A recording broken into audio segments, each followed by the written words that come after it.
Hi viewers, welcome to our channel. ప్రస్తుతం మనతో పాటు దాము బాలాజీ గారు సీనియర్ జర్నలిస్ట్ ఉన్నారు. వారితో ఒకసారి మాట్లాడదాం.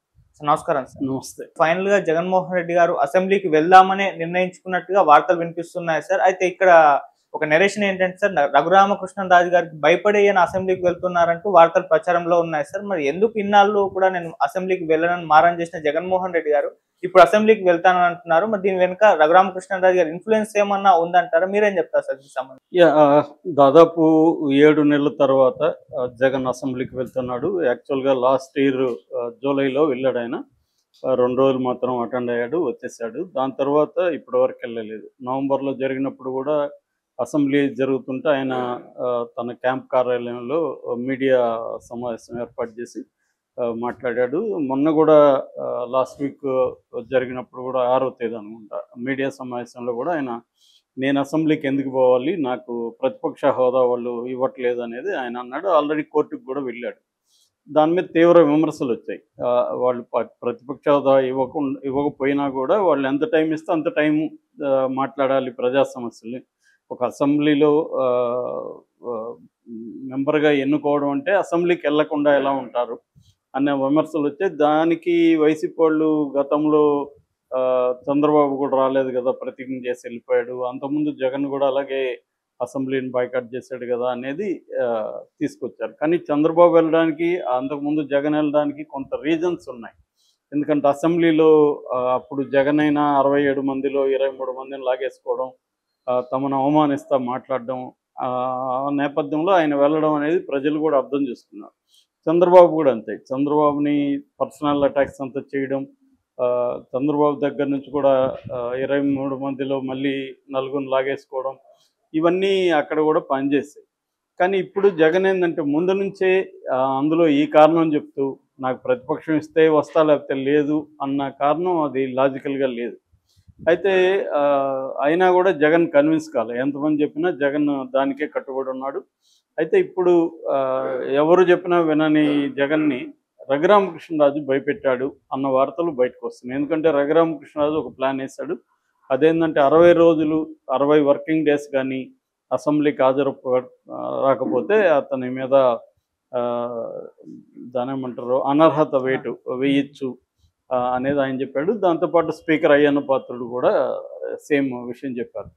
సో దాంతో కానీ అది అలా కుదరదు, పార్లమెంట్లో అయితే కుదురుతుంది కానీ అసెంబ్లీలో అలా ఉండదు అని కూడా అన్నారు. కానీ పర్మిషన్ తీసుకోకుండా 60 రోజులు రాకపోతే మాత్రం ఖచ్చితంగా ఇబ్బంది. గతంలో బాలకృష్ణ కూడా అసెంబ్లీకి అటెండ్ అయ్యేవాడు కాదు, ఆయన మీద చర్యలు ఏమి తీసుకోలేదు కదా అని కొంతమంది పాయింట్లు లేవదీశారు. ఏదేమైనా జగన్ అయితే ఇవాళ నిర్ణయించుకున్నట్టుగా అర్థమవుతుంది. సో దీంతో తెలుగుదేశం మీడియా అంతా కూడా జగన్ భయపడ్డాడని టైటిల్ పెట్టి వాయిస్ ఉన్నాయి నిన్నటి నుంచి. పోకపోతే ఏమో పోలేదంటారు, పోతే భయపడ్డారంటారు. సో ఎందుకంటే ఇదేదో ముందే చేస్తుంటే జగన్కి ఈ విమర్శలు వచ్చిండేవి కాదు. ఒకవేళ జగన్ భయపడుతూ ఉండొచ్చు, 11 మంది ఉన్నాం కదా, మనల్ని అవమానిస్తారు, అక్కడ మనకు మైకీరు, మనల్ని తీవ్రంగా ఇచ్చేస్తారు అనేది ఉండొచ్చు. అది జరుగుతుంది కూడా ఖచ్చితంగా. ఇక్కడ ఏ పార్టీ అతీతం కాదు. గతంలో జగన్ని ఇలాగే అవమానకరంగా అసెంబ్లీలో తెలుగుదేశం డీల్ చేసింది, తర్వాత జగన్ వాళ్ళు కూడా అదే చేస్తారు, ఎవరికి తేడా లేదు. సో ఇప్పుడు మళ్ళీ వాళ్ళు చేస్తారు, చేయకుండా ఎందుకుంటారు?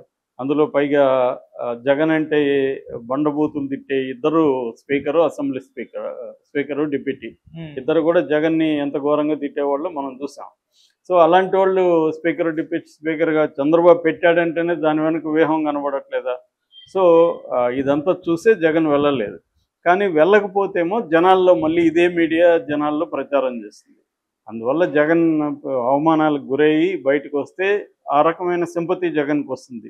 ఇది నిజానికి ఒక గోల్డెన్ ఆపర్చునిటీగా భావించి మనల్ని అవమానిస్తారు అంతే కదా, అవమానించని అది ప్రజలకి మనం తీసుకెళ్ళచ్చు అన్న ఉద్దేశంతో వెళ్ళాలి. సో రాజకీయాల్లో అవమానాలు ఇవన్నీ ఉంటాయి, దానికంతా భయపడి ఇంట్లో కూర్చుంటారంటే రాజకీయాలు చేయకూడదు అట్లాంటప్పుడు. సో ఎందుకంటే మనమేమన్నా ఉత్తమంలాగా ఉన్నాము, మనం కూడా అవమానించాం అవతల వాళ్ళని. కాబట్టి వాళ్ళు ఇప్పుడు మనం అవమానిస్తే లేనిది మనల్ని అవమానిస్తే ఎట్లా ఉండొద్దు అనుకుంటే ఎలా ఉంటుంది? కాబట్టి రెండూ ఉంటాయి ఇక్కడ. సో దానికి సిద్ధం అవ్వాలి. ఇప్పుడు జగన్ రేపు నుంచి అసెంబ్లీ సమావేశాలు జరుగుతున్నాయి. రేపు గవర్నర్ ఎమ్మెల్సీ ఎమ్మెల్యేల ఉభయ సభలను ఉద్దేశించి ఆయన ప్రసంగం ఉంటుంది. దాని తర్వాత 28వ తేదీ బడ్జెట్ పెడతారు. ఎన్ని రోజులు అనేది రేపు బిజినెస్ అడ్వైజరీ కమిటీ బిఏసి రేపు పెడుతుందన్నమాట. అంటే డిసైడ్ చేస్తుంది. ఇక్కడ ఒక డౌట్ ఏంటంటే తెలుగుదేశం మీడియా రాస్తున్నది ఏమంటే జగన్ కావాలనే తెలివిగా ఒక ఎత్తేసాడు. ఆ ఎత్తు ఏంటంటే రేపు మాత్రం అటెండ్ అయ్యి వచ్చేస్తాడు. దాంతో ఇంకొక 60 రోజులు పోవాల్సిన అవసరం లేదు. మళ్ళీ 60 రోజుల లోపల ఒకసారి వెళ్ళేసి వస్తే మళ్ళీ 60 రోజులు ఎగ్గొట్టచ్చు. ఈ ప్లాన్ వేస్తున్నాడు. కానీ నిజంగా అతనేమి రాడు అనేది కూడా వీళ్ళు అంటున్నారు. మరి అయితే రేపు మాత్రం జగన్ అయితే అసెంబ్లీ హాల్లో 9:30కి ఎమ్మెల్యేలు ఎమ్మెల్సీలతో సమావేశం అవుతున్నాడు. మొత్తం వ్యూహం ఎలా ఉండాలని ఖచ్చితంగా రేపైతే గ్యారంటీగా అందరూ అటెండ్ అవుతున్నారు. నెక్స్ట్ జగన్ కూడా అటెండ్ అవుతాడా అసెంబ్లీ జరిగే దీనికి సమావేశాలకి మొత్తంగా అటెండ్ అవ్వడా అనేది ఇంకా క్లారిటీ రాలేదు. అంటే తెలుగుదేశంలో ఒక వర్గం మీడియా చెప్తున్నట్టుగా టెక్నికల్గా రఘురామకృష్ణరాజు బెదిరింపు నుంచి బయటపడడం కోసం వన్ డే అటెండ్ అయ్యి బయటకు వస్తాడా అనేది కూడా మనకి ఇంకా క్లారిటీ లేదు. కానీ జనం అయితే అందరూ కూడా కోరుకునేది ఏంటంటే రెగ్యులర్గా అటెండ్ అవ్వాలి. ఇప్పుడు బడ్జెట్ సమావేశం వెరీ ఇంపార్టెంట్, అక్కడ అటెండ్ అవ్వాలి. ఒకవేళ వీళ్ళని అక్కడ ఫంక్షన్ చేయనీయకుండా అడ్డుకుంటే అప్పుడు జనం లేకొచ్చు నువ్వు మాట్లాడచ్చు.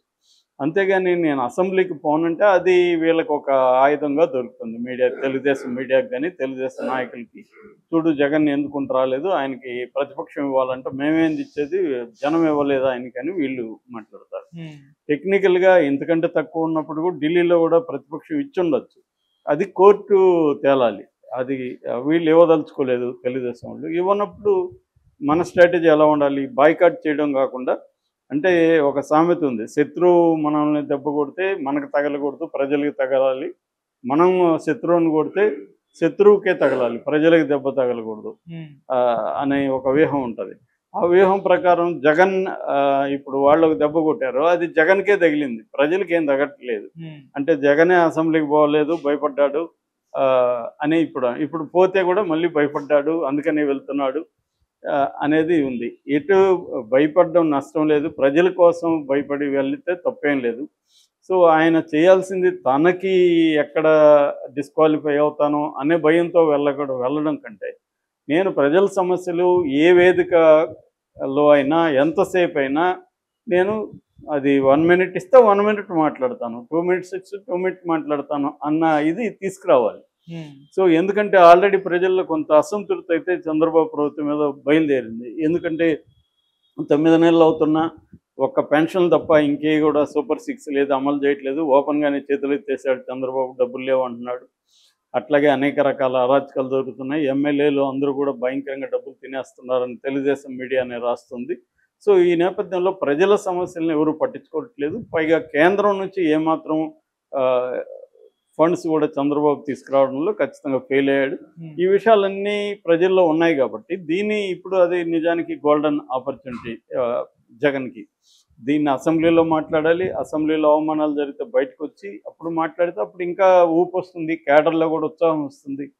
అంటే ఏదో ఒక రకరకాల యాక్టివిటీలు ఉండాలి. నిజానికి చాలాసార్లు లీడర్లుగా ఎలా ఎదుగుతారంటే, పోలీసులు దెబ్బలు తిన్నప్పుడు లీడర్లుగా ఎదిగిన వాళ్ళు నేను చాలామందిని చూశాను. అంతవరకు వాళ్ళు సైలెంట్గా ఉంటారు.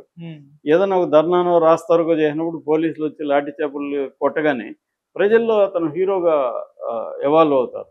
మేము మామూలుగా స్టూడెంట్ పాలిటిక్స్లో కూడా నేను చెప్పేవాడిని మా వాళ్ళకి కూడా, ట్రేడ్ యూనియన్ ఉన్నప్పుడు, మీరు దెబ్బలు తినండి అని. దెబ్బలు తింటే ఏమవుతారంటే లీడర్షిప్లోకి ఎదుగుతారు. ప్రజల్లో ఒక్కసారిగా నీ మీద సింపతి వస్తుంది, ఒక హీరోయిక్ ఇది వస్తుంది. అలాగా జగన్ అసెంబ్లీలో అవమానాలు, వీళ్ళిద్దరూ అవమానించని జనం చూస్తుంటారు కదా. సో అది వాళ్ళకే ఇబ్బంది తప్ప ఈయనకేం నష్టం ఉండదు.